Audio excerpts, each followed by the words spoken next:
তো চলো বন্ধুরা, আজকে আমি বানাবো সজনে ফুলের ঘন্ট বড়ি ভাঙা দিয়ে। তো সজনে ফুলটা একটুখানি গরম জল করে ওর মধ্যে একটুখানি এই 2-1 মিনিটের মতো চুবিয়ে রেখেছিলাম। তারপর জল ছড়িয়ে নিলাম, বড়ি ভেজে নিলাম।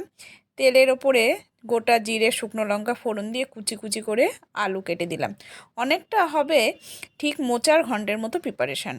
আদা, জিরে, ধনের গুঁড়ো একসঙ্গে বেটে দিয়ে দিলাম। এবার আলুর সঙ্গে আস্তে আস্তে কষিয়ে নেব। কষাতে কষাতে যখন মশলাটা কষে যাবে তখন এই জল ঝরা ফুলটা ভালো করে চটকিয়ে হাত দিয়ে দিয়ে দেব। এইবার আস্তে আস্তে কষাবো, দিয়ে দেব স্বাদের জন্য লবণ, পরিমাণ মতো হলুদ দিয়ে আরও 2-1 বার ভালো করে কষিয়ে নেব। তো এটা গিয়েছিলাম ননদের বাড়িতে, তো আমার ভাগ্নে এটা গাছ থেকে পেড়ে দিল। একদম গাছের সতেজ সুন্দর সজনের ফুল, আর এই সময় খাওয়া খুব উপকার। তো কষে গেলে একটুখানি জল দিয়ে দিলাম 1 চামচের মতো চালের গুঁড়ো। এবার ভালো করে আরও বারবার ভালো করে সুন্দর করে হালকা আঁচে কষিয়ে নেব। এবার দিয়ে দিলাম একটা চেরা কাঁচা লঙ্কা, আর দিয়ে দিলাম গরম মশলা, একটু স্বাদের জন্য চিনি আর একটু ঘি দিয়ে নামিয়ে নেব।